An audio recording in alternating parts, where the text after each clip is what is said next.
So can I press it? Yeah, sure. I mean, what's the worst that can happen? Ah!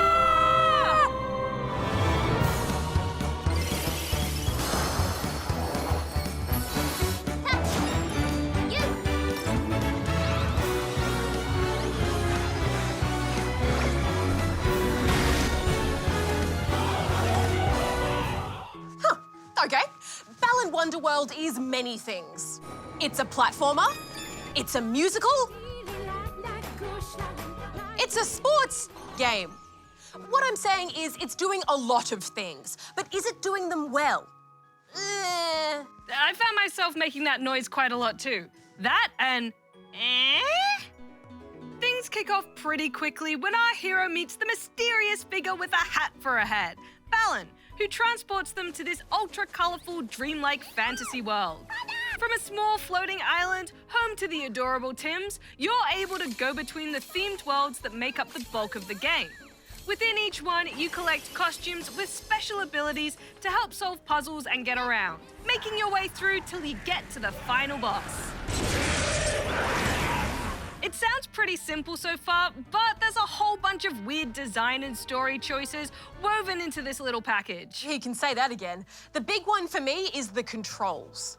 Aside from the joystick to move around and the bumpers to change costumes, the remaining buttons all do the same one thing depending on the costume you're wearing. Now, this wouldn't necessarily be a problem, but the way it's used here does affect the costumes themselves. There's 80 to collect, and each has a unique look to them, from kangaroo lookalikes to cute kitty cats to whatever that's meant to be.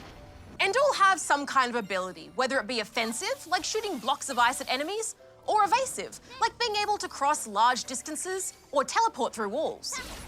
Which are super cool moves. Totally, but because of that one-button system, it means you only get one move per costume, which means of the 80 available, a good chunk of them won't let you jump. In a platforming game.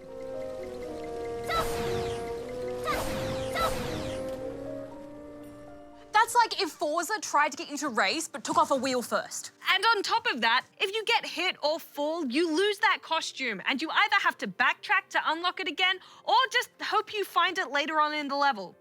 I don't know why they did that. Because inevitably you end up in a situation where you don't have a costume with the ability you need to get you through. So you have to restart the level. Which is so frustrating. I don't think it would be such a problem if the levels themselves were fun to move around in, but they're just not.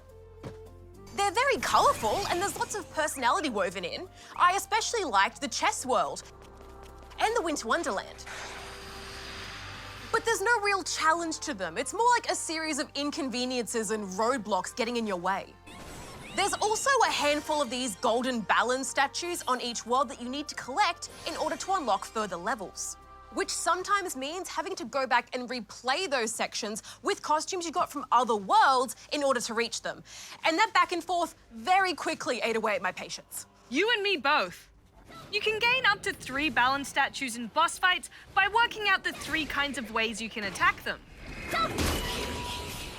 But even these encounters lacked any kind of challenge. The only thing that separated them from a normal tussle was the fact that they're freaking huge! At the beginning and end of these fights, though, we do get these gorgeous-looking cutscenes, almost short stories, about the people who were turned into these monstrous creatures through grief or rage. These are probably the best parts of the whole game for me. But then they're followed by these weirdly choreographed musical numbers, and then we're just dropped back on the island of the Tims, who do nothing there but eat my gems and run on a wheel. It just feels so disjointed. For a game that seems to have a lot of fun cramming in as much as it can, there's just not a lot of explaining being done. Why are we here? Magic. How do we get out? Magic. Why do we have to dress up like mascots fresh out of a cursed amusement park? Stop asking silly questions. It's all magic. And that's my biggest problem with Balan Wonderworld. It's trying to do too many things, but succeeding in very little of them. There are cool ideas in here, and occasionally I can see glimpses of what could have been a really interesting, if still pretty kooky, action platformer. But as it is, Balan Wonderworld is a mess of wonky controls, boring levels, and a story that borders on nonsense. So I'm giving it 1.5 out of 5 rubber chickens. Yeah, I can't say I recommend this at all, especially as a full-priced game. Everything from the way it looks to the way it plays is off-putting to me. And more to the point, it does nothing with the cool ideas it does bring to the table. I'm giving Balan Wonderworld 1 out of 5 rubber chickens. Well, now that that's over, let's take off these costumes and end the show. Ah, sounds good. You got the button? I lost it.